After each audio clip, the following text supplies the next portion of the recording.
Antes de que digas nada, no, el título de este vídeo no es clickbait, ni es un fake, ni nada de eso. En este vídeo realmente no te voy a dar una opinión, sino que te voy a demostrar que efectivamente si tienes una Sony Alpha estás infrautilizando la cámara y no estás sacando ni de lejos la calidad que puedes conseguir. ¿Quieres saber cómo? No te vayas.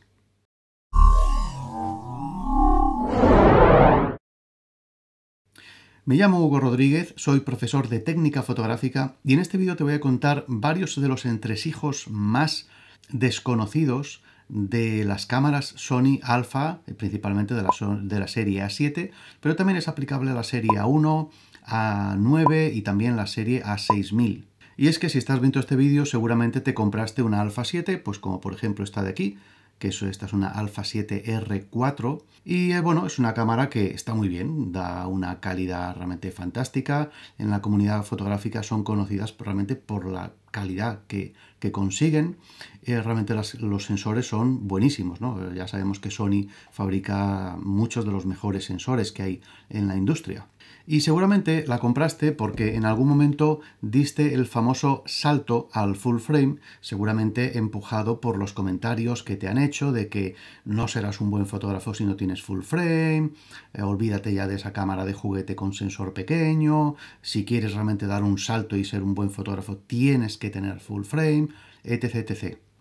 Bueno, sobre eso ya he hablado muchísimo en varios vídeos del canal. Te voy a dejar aquí el enlace a la serie que hice de No, full frame no es mejor. Y entonces comparaba con las cámaras APS-C y micro 4 tercios en 4 situaciones muy bien conocidas, haciendo pruebas técnicas y sacando conclusiones no basadas en la opinión, sino en los datos y en los hechos. Pero seguramente no has visto esos vídeos y te has comprado la full frame, o sí los has visto, pero te da igual, y te has comprado la full frame porque te apetecía, porque sentías que tenías una cámara mucho mejor.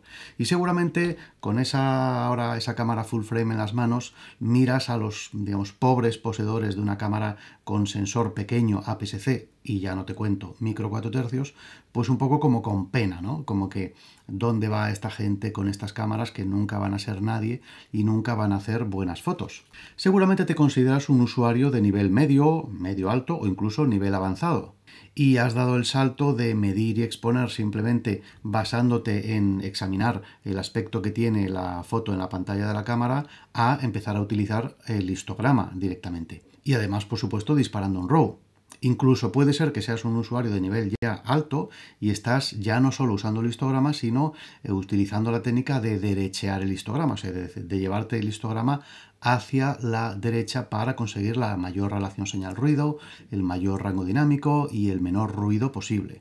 Muy bien hecho, por cierto. En definitiva, pues te sientes satisfecho con los resultados que consigues y con la cámara que tienes y sientes que los resultados que consigues con tu cámara no los podrías conseguir con otras cámaras porque es insuperable, salvo que estemos hablando de otra cámara de la misma serie, pues más moderna y mejor, o de una cámara pues de la competencia de Nikon o de Canon, pero también con sensor full frame, con una tecnología más moderna que a lo mejor da un poquito más de calidad, pero no mucho más. Entonces, ¿qué pasaría si comparamos esta Sony A7, concretamente esta A7R4, con una cámara, una buena cámara micro 4 tercios, como por ejemplo esta Olympus OM1 que tengo aquí, que probablemente sea una de las mejores cámaras con sensor micro 4 tercios del momento, si no la mejor, a excepción de la, digamos, su sucesora que acaba de salir hace muy poquito, la OM1 Mark II. Pues seguramente pensarás que, evidentemente, la Sony Alpha arrasa, digamos, en cualquier aspecto que quieras compararla. Bueno, pues vamos a hacer una cosa. Vamos a compararla realmente para ver qué pasa. Y en primer lugar vamos a ir a los datos. Así que voy a enseñarte en la web de Photons2Photos, que es una web, una fuente de datos bastante reputada, acerca de mediciones de rango dinámico y niveles de ruido de estas dos cámaras, para ver realmente cómo está el panorama entre estas dos. Bien, pues vamos a verlo. Y ya tengo aquí abierta la web. Como puedes ver, es la web de Photons2Photos. Puedes acceder a través de esta dirección que ves aquí. Y bueno, pues en esta, digamos, web, concretamente en la página del Photographic Dynamic Range versus ISO Setting, aquí es donde puedes escoger en la lista de cámaras pues las cámaras que quieras para evaluar sus valores. Y en este caso yo ya tengo escogidas la OM1 y la Sony 7R A7R Mark IV. Y bueno, pues estas son las curvas. La curva negra es la de la Sony y la curva azul es la de la Olympus. Lo que podemos ver aquí es que, bueno, en el eje horizontal tenemos el ISO, ISO 200, aquí tendríamos ISO 100, 800, en fin, a medida que va subiendo el ISO. Y aquí en el eje vertical tenemos el rango dinámico, el número de pasos de rango dinámico, donde vemos que, bueno, digamos, al pasar el cursor por cada puntito, el sistema nos dice cuál es el rango dinámico, el llamado PDR, que es el rango dinámico fotográfico. En este caso es de 9, por ejemplo, para la OM1 a su ISO más bajo es 9,54. ¿Qué pasa? Que la Sony a ISO 200, vamos a verlo por aquí, a ver si me deja, aquí está. A ISO 200 tiene, en vez de 9,54, tiene un buen pellizco más, vamos a ver si ahora, ahí está. 10,40, pero es que además baja hasta ISO 100, en el que tiene 11,62. O sea, más de 2 pasos completos. De 9,54 a 11,62. Eso quiere decir que al ISO más bajo posible, y recuerda que ahora lo que voy a analizar es el rango dinámico máximo, es decir, el nivel de máximo rango dinámico al ISO base, pensando sobre todo en un tipo de fotografía pues como la que hago yo, que es de paisaje, fotografía panorámica, bodegón, interiorismo, arquitectura, HDR, escenas de muy alto contraste y cosas de este tipo, donde lo que interesa es el máximo rango dinámico posible. Entonces, ¿qué ocurre? Pues con estas gráficas podemos ver claramente que la Sony está muy por encima de la Olympus. Es verdad que sobre todo está muy por encima de Olympus porque llega a bajar hasta ISO 100, porque si se quedara en ISO 200 la mejora era mucho más pequeña, todo y que sigue siendo superior al mismo ISO, a 200. Lo que pasa que la Olympus no es capaz de bajar hasta ISO 100, no tiene un ISO base más bajo. Entonces, tenemos que la Sony A7R4 supera en más de 2 pasos a la OM1. Muy bien, pues lo que he hecho es montar un bodegón para hacer este test, y este bodegón contiene un montón de elementos que me van a servir para evaluar la calidad de imagen. Bien, pues aquí tengo el bodegón en cuestión. Como ves, hay un montón de elementos para evaluar la calidad de imagen, aunque principalmente el que voy a utilizar ahora que más me interesa es la carta color check, sobre todo los parches de la escala de grises y el parche negro para evaluar sobre todo el nivel de ruido. Aunque también me va a ir muy bien esta otra carta que yo mismo desarrollé, que es un poco una copia de la antigua carta de Kodak, inspirada en aquella, que tiene pues un rango dinámico muy grande, para ir desde el blanco más blanco posible hasta el negro más profundo que se puede conseguir en papel. Y luego pues elementos como por ejemplo estos hilos, estas bobinas de hilos de colores para tener elementos de coloridos, o por ejemplo este coche miniatura, este Lamborghini. También elementos por ejemplo blancos y negros para evaluar texturas, así como esta piedra blanca o estas piedras grises y oscuras. Elementos cromados para ver los brillos y este reloj para ver detalles finos en el caso de que interese. Y esta placa es para, digamos, para otra historia, para rango dinámico, altas luces, pero vamos, ahora en principio no la voy a utilizar.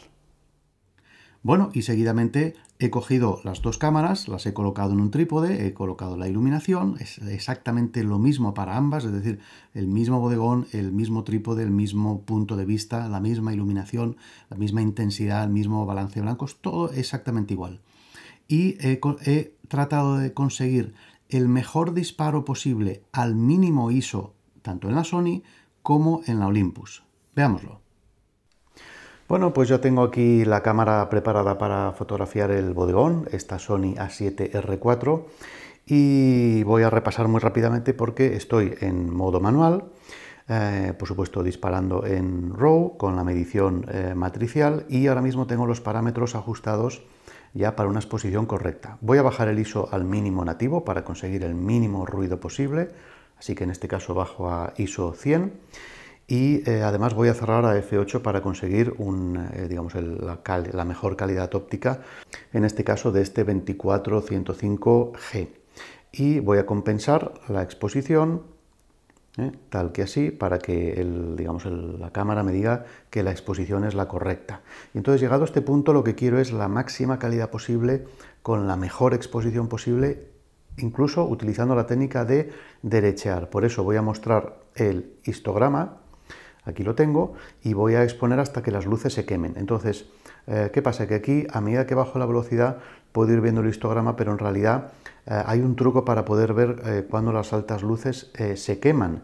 Y en este caso este truco se hace entrando en el menú, yendo a la segunda pestaña, y aquí hay que buscar una pantalla en la que aparece el ajuste de cebra. Entonces, una vez que entro aquí en el ajuste de cebra, voy a activarlo, es un truco para poder ver las altas luces en tiempo real. ¿Y qué ocurre? Que ya me las muestra, lo que pasa que están ajustadas de serie a un nivel muy bajo. Entonces el truco continúa porque ahora hay que subir el nivel de cebra a más, y aquí aparece, lo que pasa que como casi no se ve, voy a colocar esta hoja aquí para que se vea más claramente que lo subo hasta el nivel de, ahí está, de 100. Y entonces una vez que lo subo a nivel de 100, ahora me muestra que se estarían quemando ligeramente las altas luces. Por tanto, voy a subir un poquito ahí y ya hay un 10. De hecho, incluso muestra que se quema un pelín, así que voy a cerrar un poquito más. Y ahí yo creo que ya no se quema absolutamente nada. Por lo tanto, ya tendría digamos, la exposición, digamos, mejor posible. El fotómetro me dice que estoy a 0,3. Por cierto, para los que digamos, lo pongáis en duda, estoy ya con el estilo neutro, con lo cual el histograma ya es, digamos, no es un estilo vivo que me da un histograma más expandido y por tanto más con las luces indicando que se queman antes. Bien, pues con esto simplemente hago el disparo. Enfoco manualmente, en este caso, y hago el disparo. Ahí está. Y ya tengo el mejor RAW posible con el mínimo ISO y con el máximo derecheo. Bueno, y aquí tengo la cámara micro 4 tercios. Entonces el encuadre es más o menos el mismo. Fíjate que coge un poquito más por arriba y por abajo porque esto es un micro 4 tercios, pero he igualado digamos, el ancho a izquierda y derecha.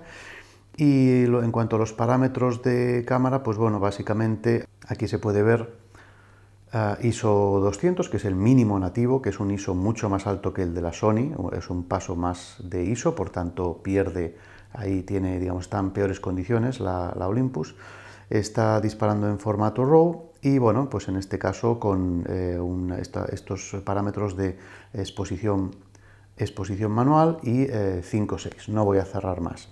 Entonces, en este caso, bueno, con una configuración, digamos, en este caso sí adecuada, pues soy capaz de ver cuándo realmente se van a quemar las luces, un poco como el aviso de cebra de la Sony. Veo que aquí se queman, por lo tanto, avanzo un paso y me quedo aquí, concretamente en un 10 de segundo, 5.6. Y ya está, ahora simplemente es cuestión de enfocar. Ahí me gusta enfocar manualmente siempre que se puede. Bueno, como ahora la exposición es muy alta, voy a bajarla para poder enfocar, que tenía que haberlo hecho en primer lugar. Ahí está. Y ahora sí, bajo hasta un 10 y ya hago el disparo. Y ya está, ya lo tengo. Bueno, y vamos al Capture One directamente a verlo, y entonces aquí lo que podemos apreciar es que, bueno, el disparo de Sony, fíjate que ya se empieza a intuir aquí lo que va a pasar. Y es que el disparo de Sony realmente no está muy bien derechado, mientras que el disparo de Olympus sí que parece que está, incluso parece que está verdaderamente quemado. Así que vamos a ver realmente qué ha ocurrido aquí.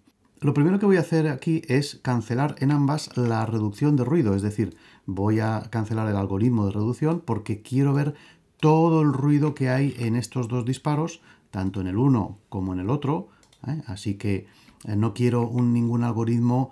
Aquí tengo el uno y el otro y con todo perfectamente cancelado. No quiero ver ningún efecto de cómo el algoritmo limpia el ruido, quiero ver el ruido realmente que hay en cada uno. Así que ahora simplemente seleccionando la cámara, el disparo de Sony, voy a levantar la exposición para conseguir un resultado, digamos, más visible, más correcto.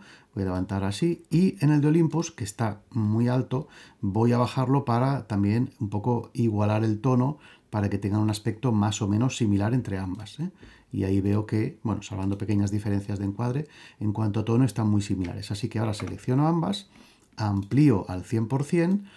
Obviamente, como la Sony tiene 60 megapíxeles, pues tiene mucha más resolución y el tamaño es mucho mayor. Pero en cuanto a niveles de ruido, vemos que realmente no están especialmente peor. Así que voy a ir a buscar un negro más potente, que sería este de aquí, el negro de la escala de de la carta esta que comentaba, y voy a levantar más aún, voy a levantar en este caso los negros bastante, y en el otro también voy a levantar los negros, y voy a levantar ahora el detalle en sombras también para un poco hacer un ajuste un tanto extremo para llevar, pues eso, las dos al límite, para ver realmente cuánto nivel de ruido hay en cada una. Y ahora ya tengo las dos ampliadas al 100%.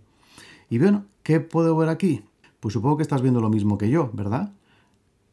El disparo de Sony es este de aquí abajo. Y sí, tiene más ruido que el disparo de Olympus. O sea, tiene más ruido el disparo tomado con toda una flamante A7R4 frente a una sencillita, por decirlo de alguna manera, pues cámara micro 4 tercios como es la OM1. Es decir, que resulta que tiene más ruido la full frame, todo y que teóricamente es una cámara muy superior que la Olympus. Pero, ¿por qué? Si en realidad sabemos que no tiene más ruido, en realidad tiene más rango dinámico. Lo hemos visto antes. Según Photons to Photos, te recuerdo, tiene 2 pasos más de rango dinámico. Entonces, ¿qué está pasando aquí? Bueno, la explicación está en los márgenes que existen desde lo que la cámara considera que se está quemando y a partir de donde y a partir del cual te muestra el aviso de luces quemadas. En el caso de la Sony ya hemos visto que era cebra, en el caso de la Olympus era aviso de color rojo. ¿Qué ocurre? Que mientras que en la Olympus el margen entre lo que verdaderamente hay, digamos, en el límite del RAW y el límite que te está mostrando en cámara es una diferencia muy pequeñita, por tanto está aprovechando todo el rango dinámico que hay en el RAW. Mientras que en la Sony, digamos, mientras que el límite del RAW está 2 pasos más arriba, el límite de lo que te está mostrando en pantalla está ligeramente por debajo de la Olympus. Y esto es porque existe un gran margen que está desaprovechado y que se desaprovecha constantemente en la Sony. Eso quiere decir que sí, la Sony tiene un sensor que alcanza valores mayores de rango dinámico en iguales condiciones. Habría que dejar de lado, digamos, porque cuando en Olympus se saca de la manga las cartas de la fotografía computacional, como por ejemplo el Live ND o el disparo en alta resolución, las cosas cambian, porque el rango dinámico aumenta espectacularmente, pero eso ahora lo voy a dejar de lado. El caso es que en la Sony existe un gran rango que está completamente desaprovechado y es muy difícil de aprovechar. Por lo tanto, da igual que tengas una cámara con un sensor que es superior, lo estás completamente desaprovechando. Es como si tuvieras un coche que tiene, digamos, un motor mucho más potente que el otro, pero a partir de ciertos caballos existe un limitador, existe un sistema que no te deja aprovecharlo y entonces pues da igual todos los caballos que tengas porque con los caballos aprovechables en la realidad pues estás al nivel del otro coche que es mucho más, digamos, en teoría sencillo y peor y, digamos, y menos potente que el tuyo.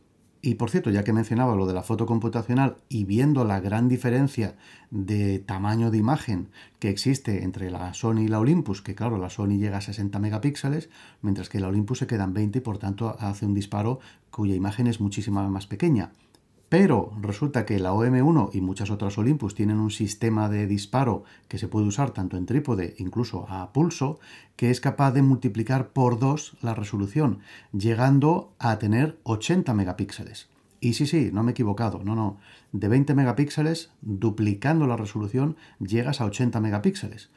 ¿No tienes claro, digamos, por qué es esto? O sea, ¿por qué resulta que de 20 pasas a 80 y no pasas a 40? Bueno, pues esto es un tema básico de conocer, digamos, las bases de la resolución.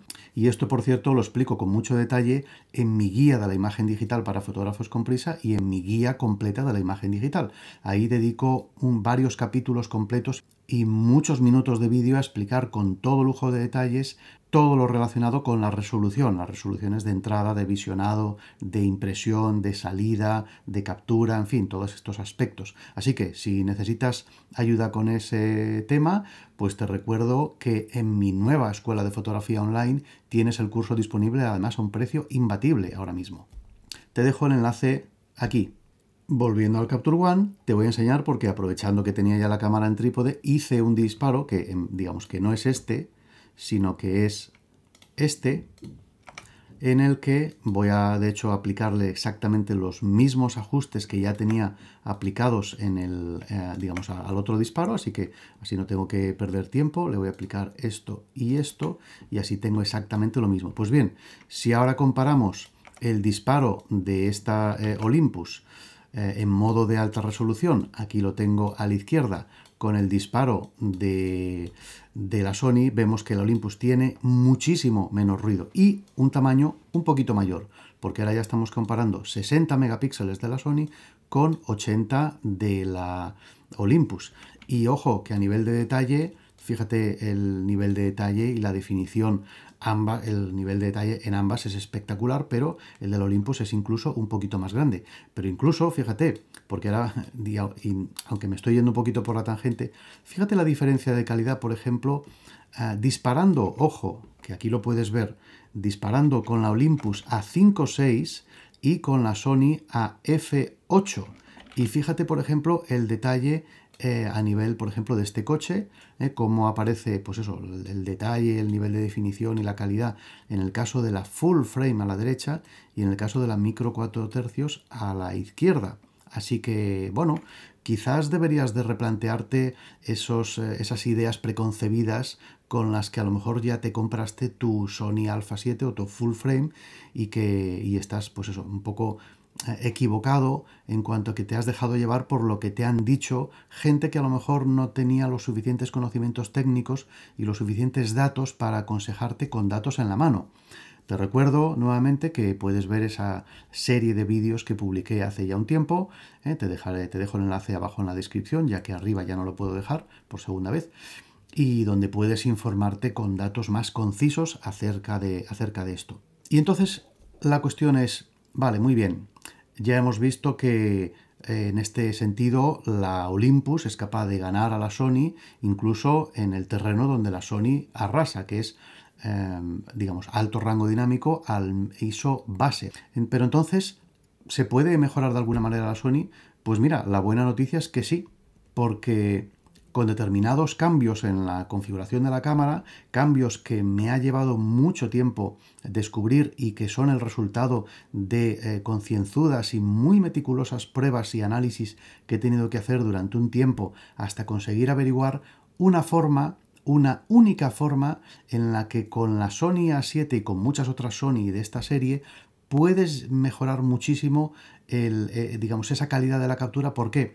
Porque puedes hacer que la cámara te muestre el nivel de las altas luces quemadas mucho más arriba y mucho más cerca de cómo realmente está el nivel del RAW. Esto es algo que los fabricantes deberían de dejarse ya de tanta historia y ponernos en los menús una función para ver realmente cuándo se queman las luces en el RAW.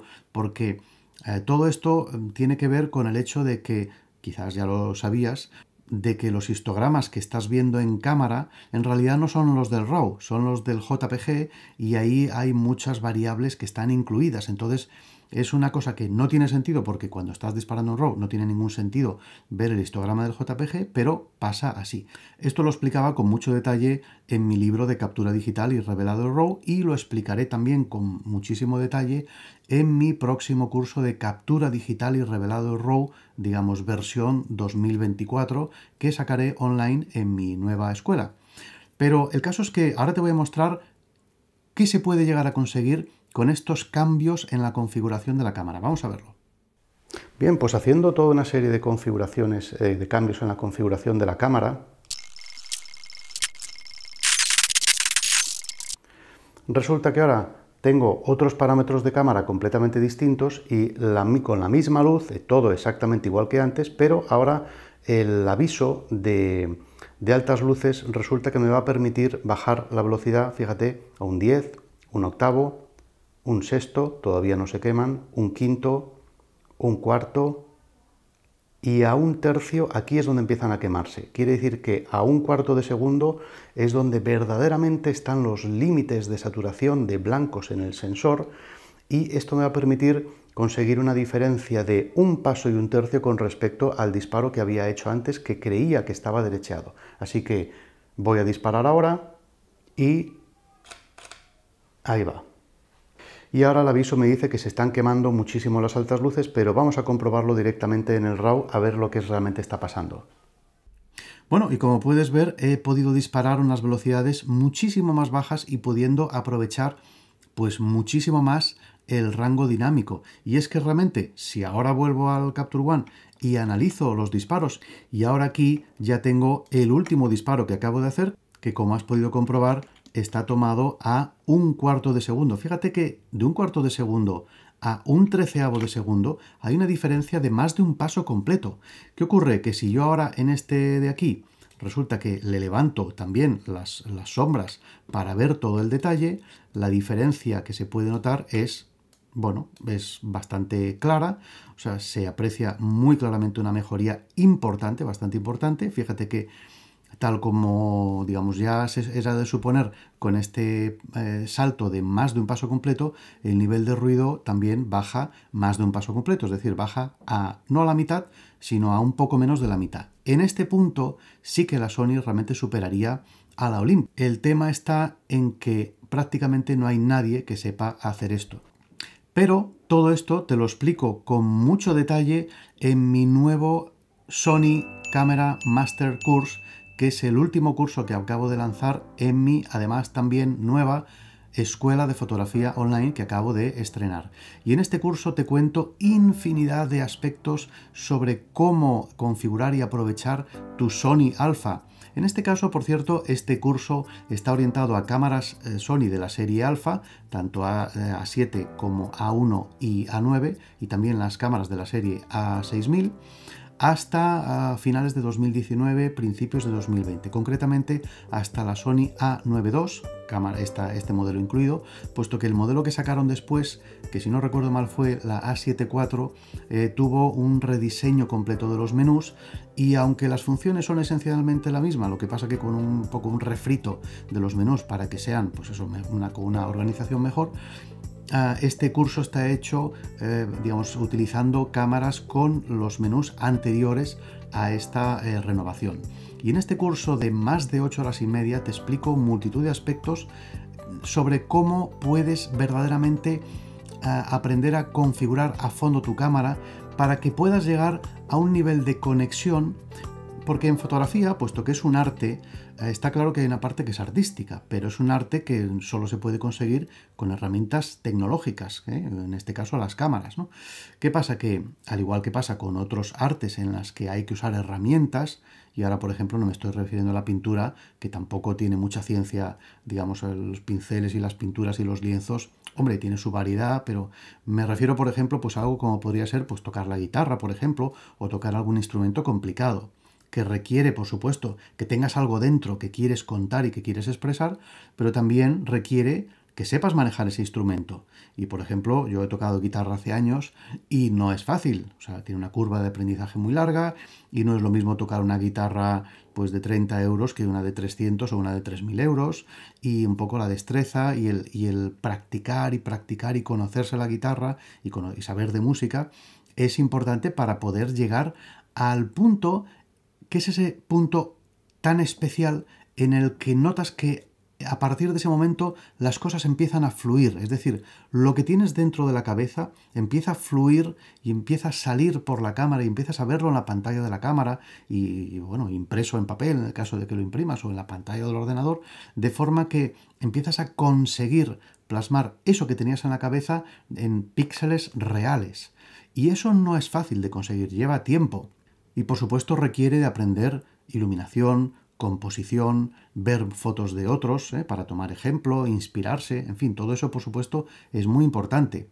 Pero de nada te sirve tener la mejor inspiración del mundo si luego resulta que tus fotos salen desenfocadas, mal expuestas, con un ruido apabullante, movidas, mal encuadradas, en fin, todo eso también importa. Pero claro, tampoco hay que descuidar lo otro. O sea, tampoco va a destacar una foto perfectísimamente enfocada con el máximo rango dinámico del mundo, pero luego es una foto que no tiene ningún interés en absoluto, que es de lo más aburrido que te puedes echar a la cara. Es decir, que tienes que llevar un balance entre ambas facetas. Y en ese sentido, la parte estética, digamos que no es mi campo, digamos, hay otros que te lo explicarán y otros libros, pero En este curso yo te voy a explicar cómo establecer una conexión brutal con tu cámara para que empieces a sentir que tienes una conexión mental de tal forma que empieza a fluir, porque has personalizado la cámara tan a tu gusto que sabes exactamente cómo hacer todo y sabes exactamente cómo conseguir que esté perfectamente enfocada la foto, perfectamente encuadrada, perfectamente expuesta, perfectamente corregida las dominantes y además que tengas acceso a todas esas funciones que tú verdaderamente necesitas utilizar día sí y día también y las tengas accesibles a golpe de un clic, que no tengas que perder tiempo entrando en los menús, es decir, que optimices y configures la cámara tan a tu manera que es una extensión de tu mente y por lo tanto te facilita muchísimo el empezar a realmente a sentir que estás conectado con ella y que esas fotos empiezan a fluir.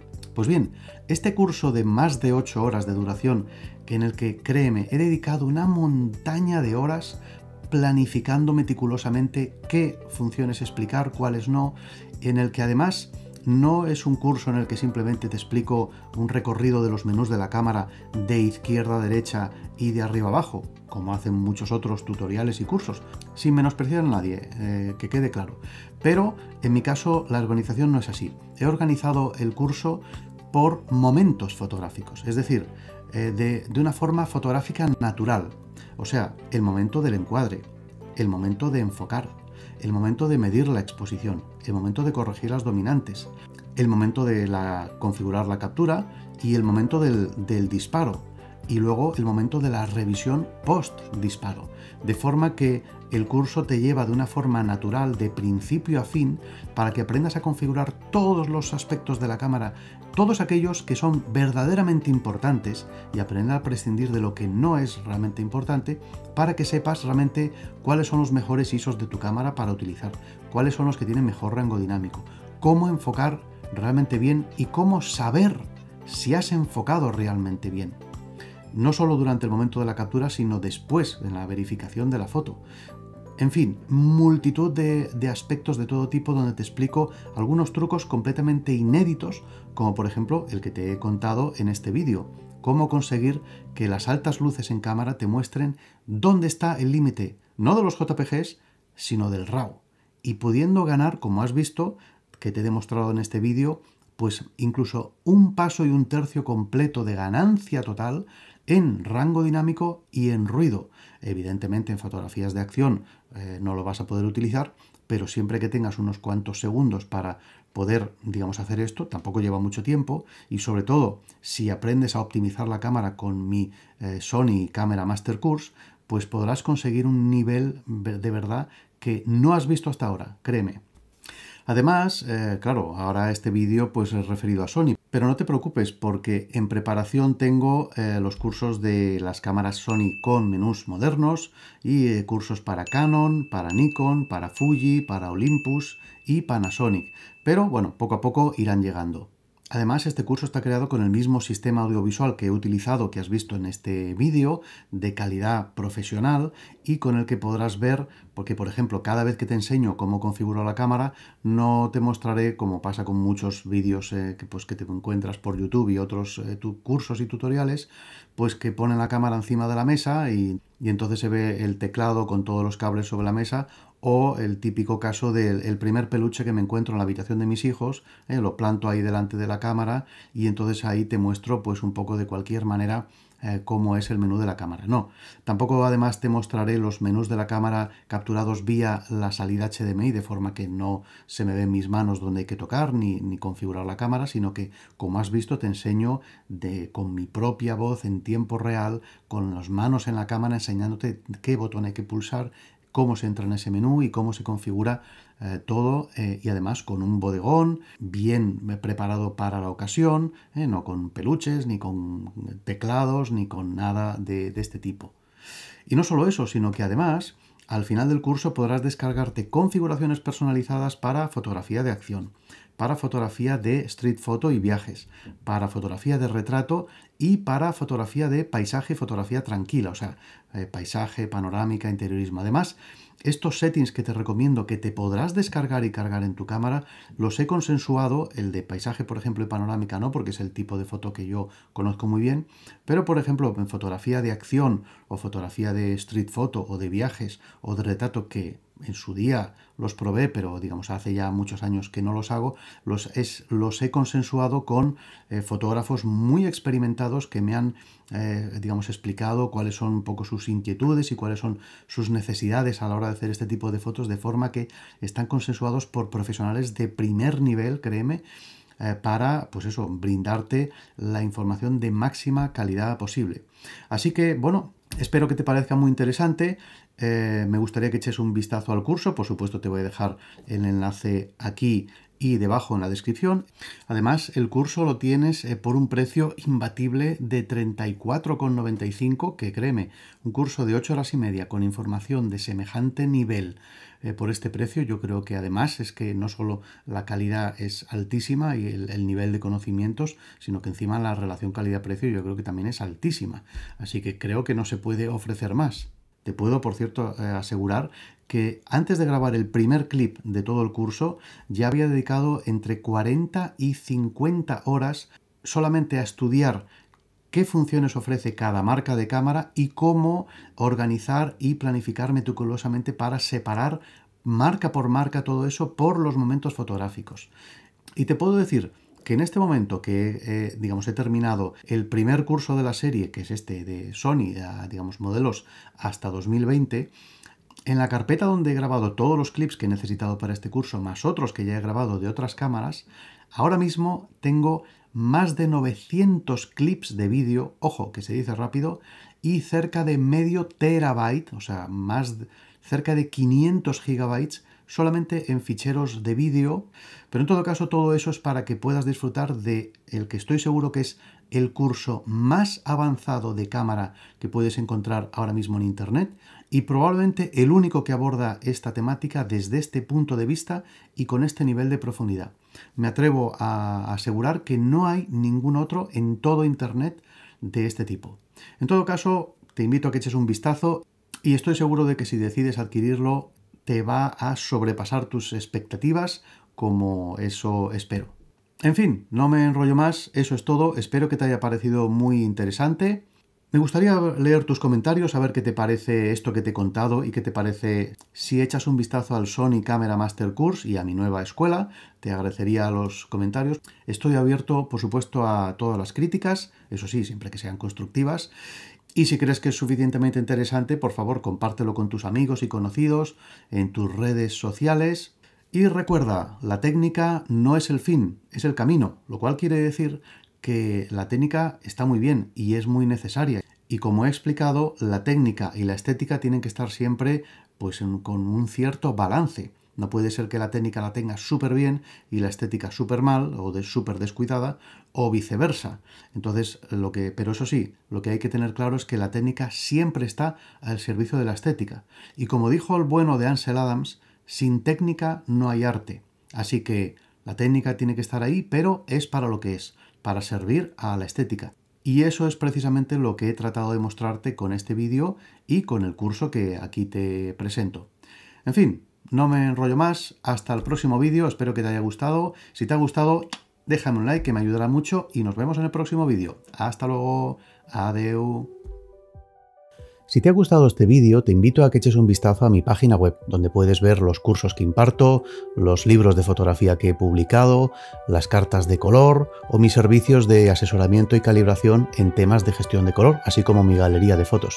Bueno, y si no te interesa nada de eso, pues igualmente muchas gracias por ver el vídeo y nos vemos en los próximos.